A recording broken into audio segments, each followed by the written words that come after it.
موالد ثلاثہ کے لیے اجزائے اولیہ کا کام کرتے ہیں. یعنی جو موالد ثلاثہ ہیں، جمادات و نباتات و حیوانات، ان کے جو جسم ہیں، ان کے جو بدن ہیں، وہ یہ جو ارکان ہیں ان کے لیے ابتدائی مادہ کا کام کرتے ہیں. ابتدائی طور پر جن مادہ سے، جن چیزوں سے، جس چیز سے مل کے بنے ہیں، جن اجزاء سے بنے ہیں، وہ کیا ہیں؟ وہ ارکان ہیں. تو جس طرح مثلا آپ کہتے ہیں کہ یہ عمارت ہے تو اس کی جو بنیاد ہے وہ مثلا اینٹ ہے، وہ سیمنٹ ہے، ریت ہے، تو یہ اس کے کیا مثال دے رہا ہوں مثلا ارکان. اسی طرح یہ جو بدن موالد ثلاثہ ہیں، ان کی بنیاد کیا ہے، ان کے اجزائے اولیہ کیا ہیں، ان کے بدن جو ہیں کن اجزاء سے مل کے بنے ہیں، تو ان کو کیا کہا جاتا ہے؟ ارکان کہا جاتا ہے.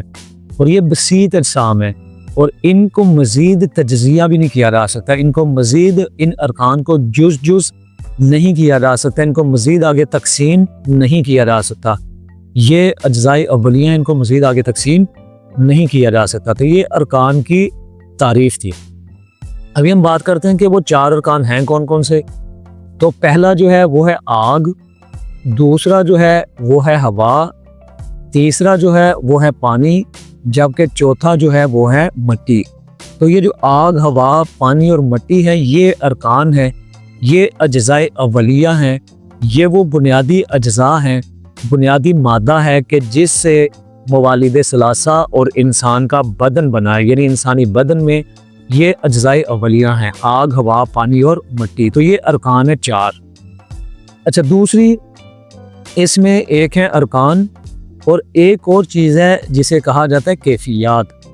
کیفیات اور ارکان کا آپس میں کیا تعلق ہے اور کیفیات کسے کہا جاتا ہے؟ یاد رکھیں، کیفیات گرمی، سردی، خشکی اور تری کو کہا جاتا ہے. یہ 4 کیفیات ہیں. تو آگ کے ساتھ جس کیفیت کا تعلق ہے وہ ہے گرمی. یہ جو فرق ان دونوں میں کیا ہے کیفیات میں اور ارکان میں، ارکان جو ہیں آگ، ہوا، پانی، مٹی، یہ مادی صورت رکھتے ہیں، جبکہ جو کیفیات ہیں انہیں محسوس تو کیا جا سکتا ہے لیکن یہ غیر مادی ہیں، مادی صورت یہ نہیں رکھتی. اور ان کا آپس میں تعلق کیا ہے؟ آگ کس رکن کا کس کیفیت سے تعلق ہے؟ تو جو آگ ایک رکن ہے، اس کا جس کیفیت سے تعلق ہے وہ ہے گرمی. تو آگ کا تعلق گرمی کے ساتھ ہے.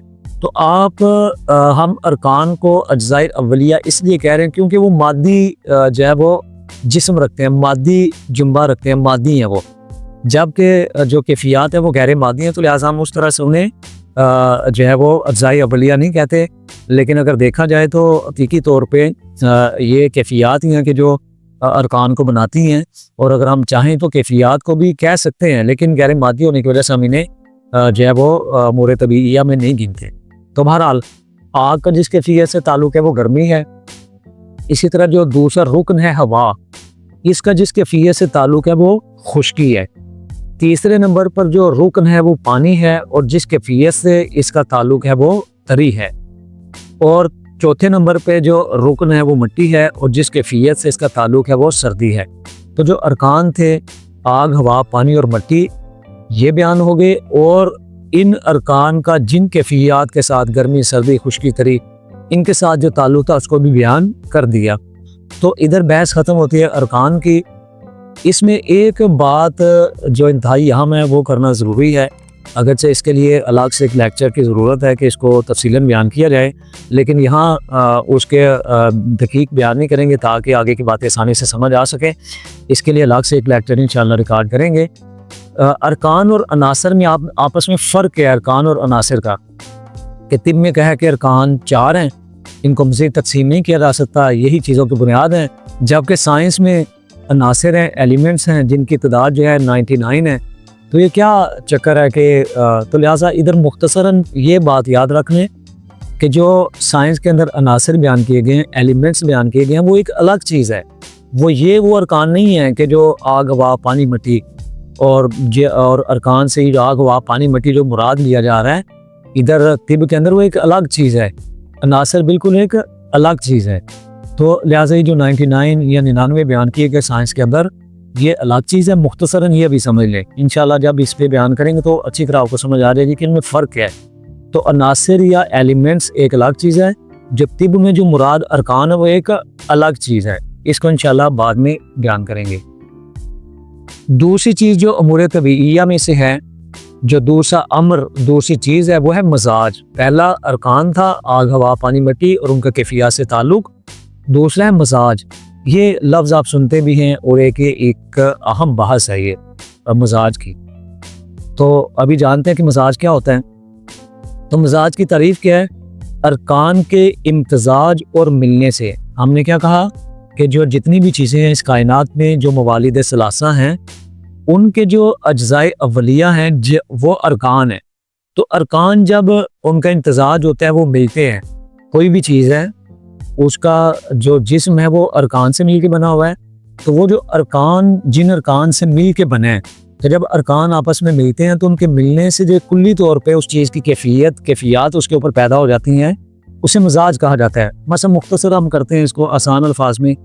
ہم نے کہا کہ جو اجوائن ہوتی ہے اس کا مزاج ہوتا ہے گرم خشک، تو اس کا مطلب کیا ہوگا کہ گرمی اور خشکی کے حامل جو دو ارکان ہیں، آگ، ٹھیک ہے، اور اسی طرح سے مثلا جو ہے وہ خشکی کا تعلق اس کے ساتھ تھا ہوا کے ساتھ، تو یہ جو دو ارکان جب ملے ہیں، ان کے ملنے سے جو ہے مثلا یہ جو اجوائن ہے اس کا جسم بنا ہے، اس کا یہ بنی ہے، تو ان کے اوپر یہ دونوں کیفیات پیدا ہو جائے گی، گرمی اور خشکی والی۔ تو ہم کہیں گے کہ اس کا مزاج کیا ہے؟ گرم خشک ہے۔ تو ارکان کے ملنے سے، ان کے امتزاج سے جو کیفیات پیدا ہوتی ہیں، انہیں کو مزاج کہا جاتا ہے۔ انشاءاللہ امید ہے کہ آپ کو مزاج اچھی طرح سے سمجھ آ گیا ہوگا کہ مزاج کیا ہوتا ہے۔ یعنی جو ارکان ہیں جب وہ ملتے ہیں، ان کے اندر کیفیات پائی جاتی ہیں، ہر رکن کے اندر ایک کیفیت ہے جو پہلے بیان کیا گیا ہے، تو اس کے اوپر جو اس چیز کے اندر جو کیفیات پیدا ہو جائیں گی، ہم اسے اس کا مزاج کہہ دیں گے۔ تو آگے ہم کیفیات کی بات کریں تو جو کیفیات ہیں پہلے بھی بیان ہوا ہے کہ ٹوٹل 4 ہے۔ پہلی کیا؟ گرمی، دوسری سردی، تیسری خشکی اور چوتھی جو ہے تری۔ تو یہی جو کیفیات ہیں، ان میں گرمی اور سردی جو ہیں، یہ دونوں ایک چیز کے اندر کبھی بھی اکٹھی نہیں ہو سکتی۔ یہ نہیں ہو سکتا کہ ایک ہی چیز ایک ہی ٹائم پہ گرم بھی ہو سرد بھی ہو۔